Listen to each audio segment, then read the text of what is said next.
Hello friend, welcome to my channel my style my choice. সামনে যে পুচকিটা যাচ্ছে তাকে দেখতে পাচ্ছ? চিনতে পেরেছো এটাকে? এই কিছুদিন আগে যার অন্নপ্রাশন হয়েছিল সে আজকে আবার সাইকেলে করে অন্য কারো অন্নপ্রাশনে নিমন্ত্রণ খেতে যাচ্ছে। আমাদের বাড়ি থেকে প্রায় 5 মিনিটের মতো হাঁটা পথ। তো আমরা সবাই হাঁটতে হাঁটতে অবশেষে পৌঁছে গেলাম।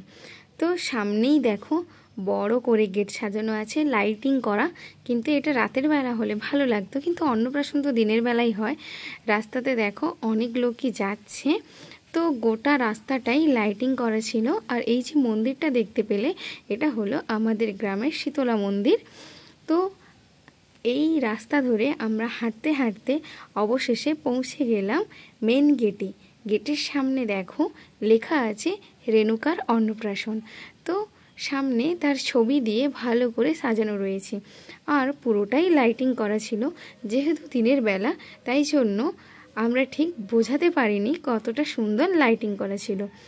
এরপরে আমরা সবাই হাঁটতে হাঁটতে মূল প্রবেশদ্বারে পৌঁছে গেলাম। জানেন তো, এই বছর আমরা শুধু অন্নপ্রাশন বাড়িতেই খেতে যাচ্ছি, অর্থাৎ আমাদের অন্নপ্রাশন বাড়ির খাওয়া যেন আর শেষ হচ্ছে না।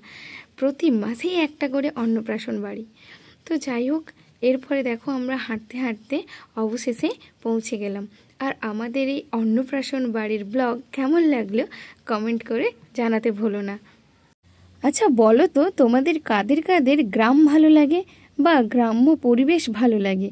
এই রাস্তা দিয়ে আমরা যখনই যাই আমাদের মনটা খুব ভালো হয়ে যায়, কারণ রাস্তার দুধারে রয়েছে অসংখ্য গাছ, ফুল গাছ এবং ফলের গাছ।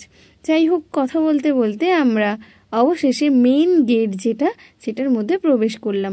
এটাও খুব সুন্দর করে সাজানো ছিল। তো তারপরে আমরা প্রবেশ করার পরেই যার অন্নপ্রাশন তার সাথে দেখা করলাম, কিন্তু মেয়েটা তো ঘুমিয়ে গেছে। অবশেষে আর কি করতে পারি, তার মায়ের সাথে একটু ছবি তুলে চলে এসেছি, এবং আমরা যে উপহারটা নিয়ে গেছিলাম তার মাকেই দিয়ে দিলাম। দেখতেই পাচ্ছ অনেক লোকজনের আনাগোনা, এখানে অনেকটাই ভিড় রয়েছে। এরপরে দূরে দেখা যাচ্ছে যে কীর্তন হচ্ছিল, অর্থাৎ পসরা কীর্তন।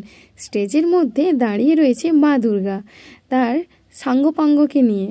এরপর আমরা ওখানে কিছুক্ষণ টাইম কাটালাম, তারপরে সবার সাথে কথাবার্তা বলে চলে এলাম মেন কোর্সে, অর্থাৎ খাওয়া দাওয়া করতে। তো এখানে ঠাকুর এসেছিল, তাই জন্য নিরামিষ প্রসাদ।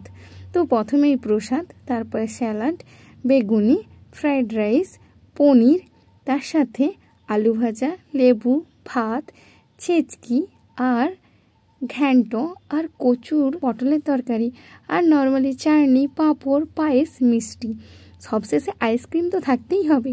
তো তোমরা কমেন্ট করে জানিও তো তোমাদের কাদের কাদের আইসক্রিম খেতে খুব ভালো লাগে।